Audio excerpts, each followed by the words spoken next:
Si vous êtes parti en chasse d'un film à voir cette semaine au cinéma, il est probable que vous soyez tombé nez à nez avec l'affiche ou encore la bande-annonce de The Predator. Les Yodja, ces extraterrestres puissants avec des dreadlocks qui ont le bon goût de chasser les humains, sont de retour. Et autant vous le dire sans détour, ils aiment notre planète. Et ce n'est pas leur première visite. Le premier contact a eu lieu dans la jungle du Guatemala en 1987, dans le cultissime Predator de John McTiernan avec Arnold Schwarzenegger. Ils reviendront ensuite nous chasser quelques années plus tard dans Predator 2, dans un Los Angeles d'anticipation.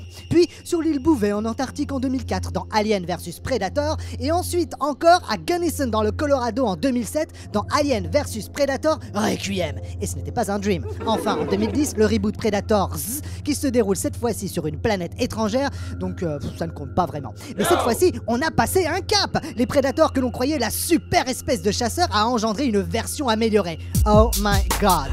3 mètres de haut, surpuissant, c'est une mise à jour du Predator sans précédent. Et niveau costume, on est sur du lourd, littéralement. 5 kilos pour la tête, plus de 20 kilos pour le corps et pas moins de 25 minutes nécessaires juste pour enlever la tête et respirer de l'air frais.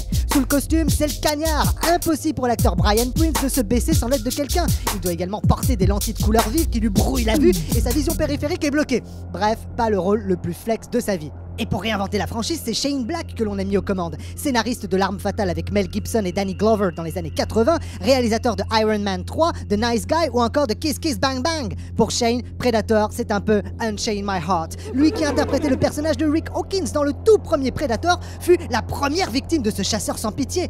À moins qu'il n'ait juste été la victime de la rancœur du producteur. Rewind!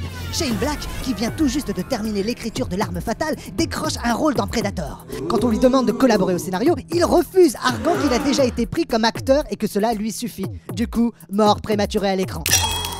Mais pas rancunier, il rempile en 2018 comme co-scénariste et réalisateur pour apposer sa patte à cette franchise. Non, pas celle-là.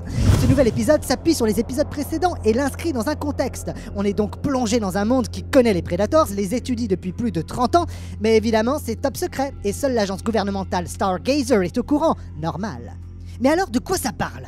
Quand des prédateurs se pourchassent et que l'un d'entre eux part se cacher sur terre et se crache, notre héros, témoin de l'accident, récupère des artefacts de l'armure du prédateur et les envoie chez lui par la poste en catimini pour avoir une preuve. Malin.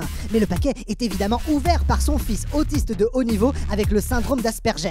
Pendant ce temps, le héros se fait arrêter par Stargazer qui veut le réduire au silence parce que les aliens, c'est secret. Et le gamin, lui, arrive à activer la technologie alien et envoie par mégarde la localisation de la Terre au super méchant. Mauvaise limonade. Les gros aliens débarquent et le papa accompagné de compagnons de fortune, les tarés, tous anciens militaires, ainsi que d'une scientifique spécialiste des aliens se mettent en tête de sauver son fils et aussi la Terre, tant qu'à faire. Alors que vaut The Predator ?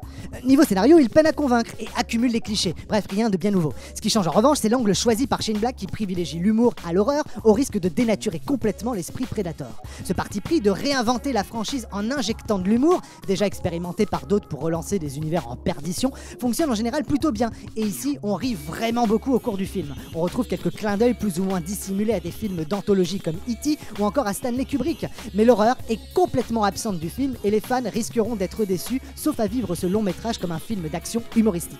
The Predator n'est donc pas l'épisode attendu et l'humour, bien qu'efficace de Shane Black, ne suffiront pas à masquer les faiblesses scénaristiques de cette nouvelle histoire. Et ça aurait quand même fait mieux. Wow.